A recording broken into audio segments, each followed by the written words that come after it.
Opening the center, d4 immediately stakes a claim and prepares for rapid piece development towards the kingside. A bold sidestep, the knight immediately prepares to contest central squares and offers flexibility in pawn structure development. Securing central control with this pawn advance immediately challenges black's knight and aims for an expansive game.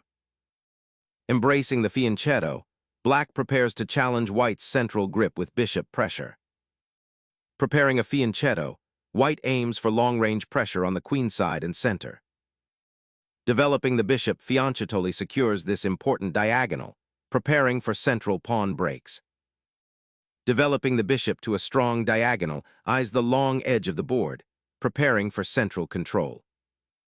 Solidifying the center and opening the queen's diagonal, this move prepares for kingside castle and potential pawn pushes. Solidifying the center and preparing kingside castling, nc3 also eyes the queenside for future pawn advances. Securing the monarch initiates development, building a solid foundation for future skirmishes. Solidifying the center and preparing kingside castling, this knight neatly takes its place, aiming to influence crucial central squares and support potential pawn advances, while also offering a safe haven should the king require a quick retreat from unexpected aggression. Solidifying the kingside structure and preparing to develop the queenside, this knight now occupies a flexible square, eyeing central influence without committing too early to a direct pawn confrontation. Castling neatly tucks the monarch behind a pawn shield, solidifying white's central control and preparing for potential pawn pushes on the kingside, while simultaneously developing a rook towards the open c-file should it arise. Challenging the center directly, black immediately seizes the initiative, aiming to shatter white's pawn structure and open lines for aggressive play against the king. This daring advance forces white to confront a dynamic struggle rather than settling into a passive positional setup. It's a clear declaration of intent to fight for control of the critical central squares. Puncturing the center now dramatically opens up the board, creating dynamic tension and forcing black to confront the encroaching white pawns head-on, a critical juncture for initiative.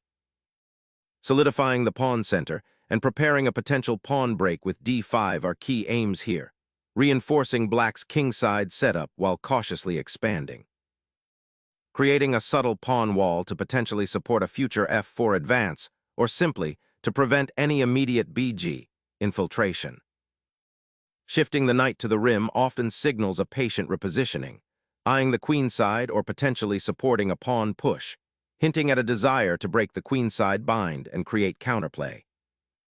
Deploying the rook to the open file intensifies the central struggle and prepares for potential pawn advances, creating a fluid platform for the queen and king's knight to coordinate their next actions. A strategic repositioning of the knight, seeking to influence the central d5 square and prepare a potential kingside attack, while also reinforcing the d6 pawn and opening lines for the queenside rook. Developing the bishop to a square where it supports the central pawn structure and eyes potential kingside weaknesses offers white a well-rounded positional advantage. Unleashing a pawn storm on the kingside, f5 injects immediate dynamism into the position, challenging white's central pawn structure and aiming to pry open lines for black's pieces, particularly the knight on d7, which may now find better squares after e5 is supported. Liberating the c3 knight from pawn coverage, this capture immediately opens the d-file and potentially creates weaknesses around black's king by eliminating a key defender. White is now poised to exploit the central tension, aiming for a quick pawn push or knight maneuver to gain initiative. This move forces black to react decisively to the altered pawn structure. Embracing the open center, black decisively captures the pawn, initiating a dynamic reshaping of the battlefield and immediately challenging white's central pawn thrust. Suddenly, the queen boldly infiltrates black's queenside, creating immediate pressure on the c7 knight and aiming to disrupt black's pawn structure. A daring foray to the flank, this knight's relocation to b6 aims to disrupt white's queenside pawn structure and potentially exploit the weakened c4 square, creating an active outpost that can support future operations on the queenside and even probe towards the center. Removing the queen simplifies the position and initiates a transition towards an endgame, forcing black to reevaluate their piece coordination and identify any vulnerabilities that might arise from the queen's absence. The exchange of queens initiates a strategic reevaluation, shifting the focus to piece activity and pawn structure. Black's rook now occupies the central rank, poised to contest control of the d-file and potentially infiltrate white's position. This marks a crucial transition towards an endgame where subtle maneuvering and coordination of remaining forces will determine the outcome. Shifting the bishop to the first rank solidifies the kingside defense and prepares for potential future maneuvers like c5, aiming to undermine black's central pawn structure.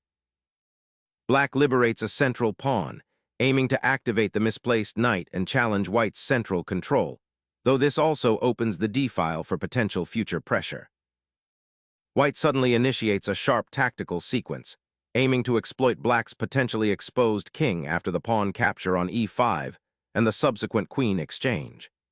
The knight's aggressive placement on g5 directly threatens the f7 pawn, forcing black to immediately address this danger and potentially disrupting their developing plans. Instead of a simple recapture, black chooses to fortify their central presence and prepare for potential exchanges by reinforcing the e5 pawn and bringing the knight to a more active square. This subtle repositioning hints at black's intention to contest the d4 square and potentially exploit the slight disorganization of white's pieces after the queen trade. Exchanging knights here releases the central tension, opening up the bishop on g2 to a more active diagonal and setting the stage for potential pawn advances on the kingside for white, while black needs to carefully manage the newfound space. Black reclaims the central pawn and reactivates the bishop, aiming to exploit the slightly weakened e4 square and prepare for a more active central presence after the knight repositions. Securing the queenside pawn structure by advancing the b-pawn solidifies white's control over the c4 square and prepares for potential queenside expansion, while also giving the rook on a1 a more active role. The knight's retreat to c8 signals a strategic repositioning, aiming to bypass white's pressure on the d-file and perhaps prepare a counterthrust on the queenside, potentially targeting the b3 pawn or seeking better squares for its mobility. Liberating the knight from its restrictive square allows it to eye the important d6 square, potentially disrupting black's pawn structure and central control while simultaneously preparing for further piece activity. The knight repositions to an active central square, aiming to disrupt white's harmonious development and potentially eye the vulnerable b2 pawn. Unleashing a knight to the fifth rank immediately challenges black's pawn structure, creating an outpost that puts pressure on the queenside and opens up attacking avenues. Initiating a subtle regrouping, bf7 aims to bolster the queenside's defensive structure while preparing to contest the c-file, a key pathway that white's knight on c5 currently dominates. Reasserting control over the central dark squares becomes paramount as the bishop on g5 challenges black's active knight, aiming to disrupt its influence and simplify the board. Reclaiming the central files with this rook repositioning establishes a more active presence, challenging white's slightly passive bishop on g5 and preparing to contest open lines as the game transitions towards an endgame. The rook slides into the heart of the position, claiming the open d-file with decisive intent, aiming to sever black's coordination and pressure the d6 pawn. Injecting a knight into the heart of white's pawn structure suddenly disrupts the harmony of the position and challenges white's established control. Striking at the weakened b7 pawn, white initiates a decisive tactical sequence, aiming to exploit black's compromised queenside structure and the misplaced knight. Sensing the immediate threat of the knight on b7, this defensive maneuver aims to secure the bishop and create breathing room. Strategically solidifying the central pawn structure and preparing to potentially pressure black's somewhat isolated knight on d6 are the primary aims here, aiming for a more harmonious piece placement. Swapping off black's active knight for white's less restricted one, this exchange aims to simplify the position while potentially opening lines for black's pieces. Observe how this knight trade will alter the pawn structure and create new possibilities for both sides, particularly influencing control of the d-file. Opening the central files is paramount now, and your rook's repositioning directly contests that crucial open file, immediately creating threats against black's uncoordinated pieces. Initiating a queenside pawn push creates immediate territorial tension, aiming to disrupt white's piece coordination and potentially open new avenues for black's rook. The bishop retreats, a subtle repositioning aimed at reinforcing the pawn chain and preparing for potential pawn advances, specifically the b4 push, to gain queenside space.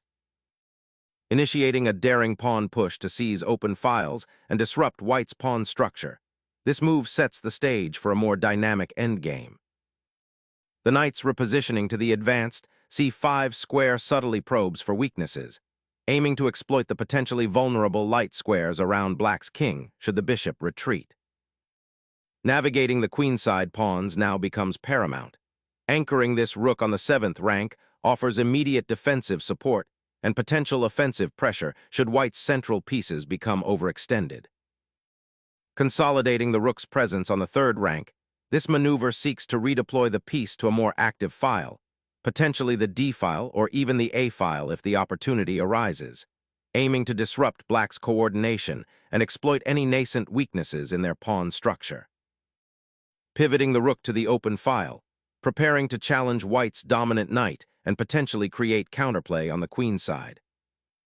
Strategically repositioning the bishop to control the a7-g1 diagonal, preparing to support an advance on the king side or exert pressure on the queen side, depending on black's response. Reasserting control over the central ranks, this maneuver aims to solidify the position and prepare for potential pawn advances later on, seeking to restrict white's pieces and build pressure.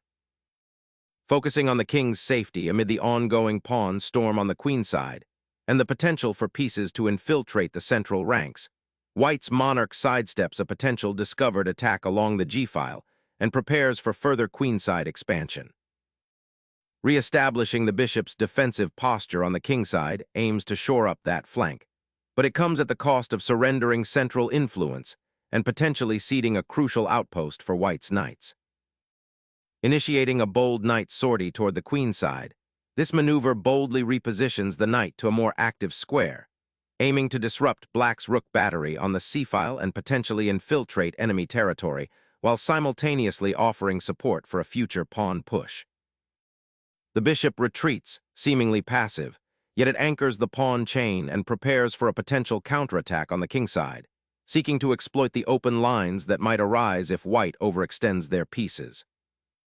Clearing the 3rd rank for rook activity injects new life into the game, aiming to exploit the potential weakness on the c-file and perhaps pressure the opponent's isolated pawn. Disrupting the enemy's carefully constructed defensive wall around their monarch, this maneuver aims to exploit the potential weakness now exposed by the white king's slightly advanced position and the limited mobility of the rook on d6. The knight's journey to b6 now aims to disrupt black's pawn structure and potentially target weaknesses around the king, a bold territorial claim in an increasingly complex middle game.